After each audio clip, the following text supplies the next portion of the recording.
Պացիենտի մոտ ախտորոշվել է ստոծանու կերակրափողային բացվածքի գիգանտ ճողվածք, ստամոքսը գրեթե ամբողջությամբ գտնվում էր կրծքավանդակի խոռոչում, ինչպես նաև մեծ ճարպոնը։ Պացիենտը ուներ բնականաբար խիստ արտահայտված գանգատներ, մասնավորապես ամեն սնունդ ընդունելուց հետո հետկրծոսկրային շրջանում ծանրության զգացում, օտարմարմնի զգացում, այրոցներ, հաճախակի սրտխառնոց, փսխում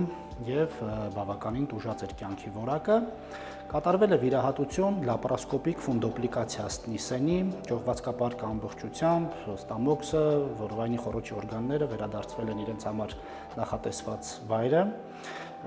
Պացիենտի գանգատները